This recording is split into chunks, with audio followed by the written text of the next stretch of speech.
अकबर मुगल सम्राट नसीरुद्दीन हुमायूं का बेटा था और अकबर का जन्म 15 अक्टूबर 1542 ईस्वी को सिंध में राजपूत शासक राणा अमर साल के महल उमेर कोट में हुआ था।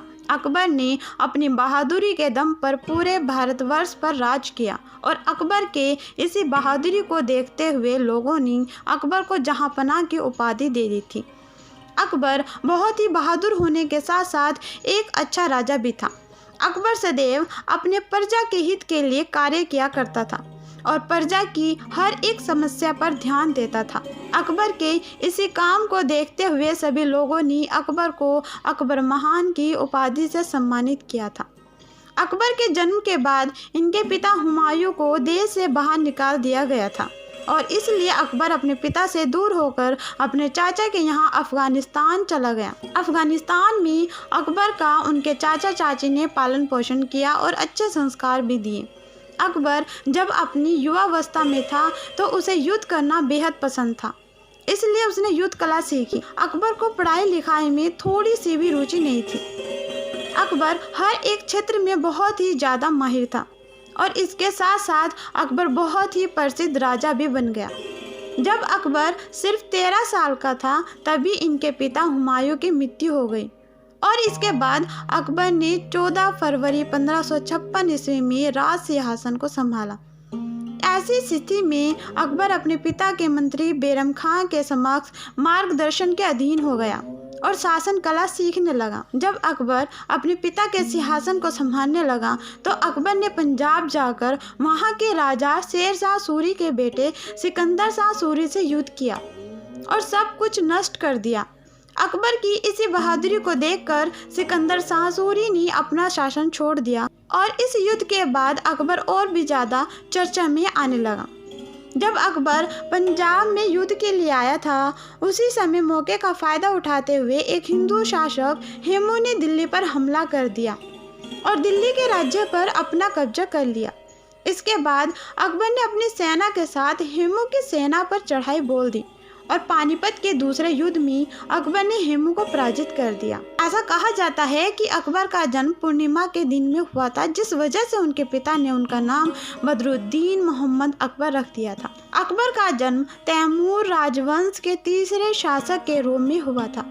अकबर को कई अलग अलग उपाधियों से भी जाना जाता है, जिसमें अकबर ए आजम, शहंशाह अकबर, महाबली शहंशाह इत्यादि प्रमुख हैं। अकबर के पिता का नाम नसरुद्दीन हुमायूं और दादा का नाम जहीरुद्दीन मोहम्मद बाबर था। अकबर की माता का नाम हमीदा बानो था। अकबर को चंगेज खां का वंशज भी माना जाता है।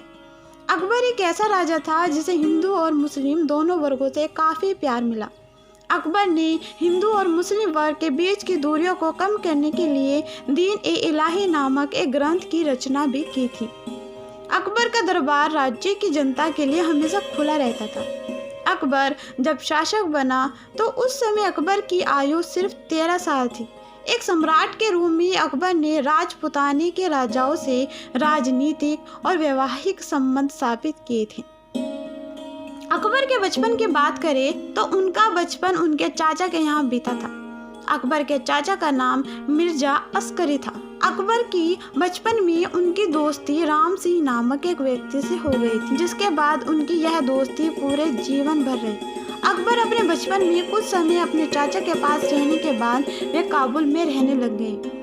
काबुल से पहले अकबर अपने चाचा के पास कंधार में रहता था। जिस अकबर को हम आज शक्तिशाली मानते हैं वह कला अकबर ने अपने चाचा से ही सीखी थी, जिसके बाद अकबर एक शक्तिशाली और निडर शासक बनने में सफल रहा।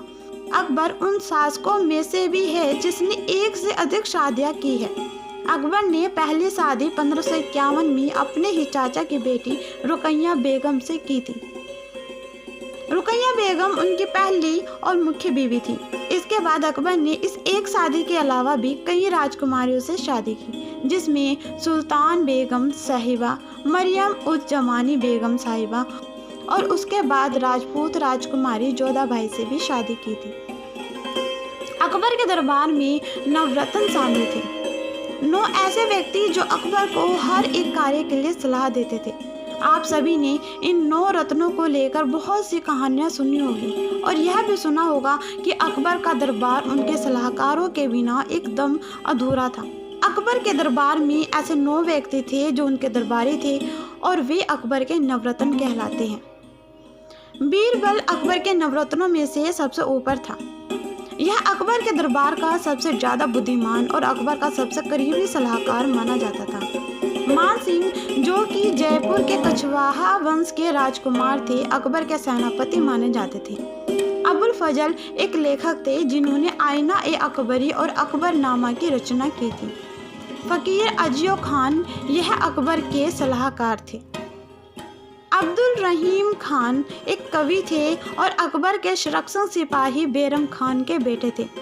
मुल्ला दो प्याजा भी अकबर के सलाहकार सूची में थे। तानसेन अकबर के दरबार में एक गायक और एक कवि थे। अकबर के नवरत्नों की सूची में शामिल फौजी एक फ्रांसीसी कवि थे। यह अकबर के बेटे को गणित पढ़ाया करते थे।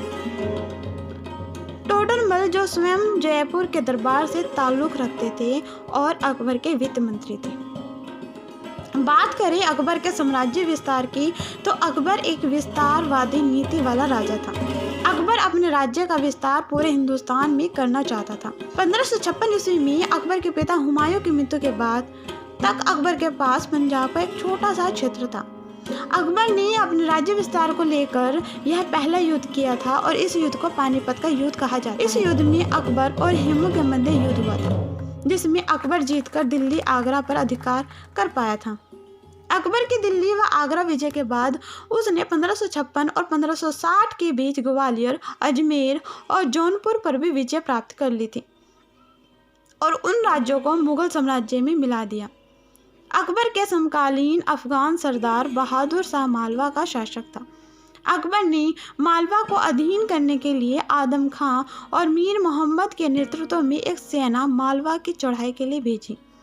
इसमें इन दोनों के बीच भयंकर युद्ध हुआ, जिसमें मालवा का नरेश हार गया और मालवा पर अकबर का अधिकार हो गया।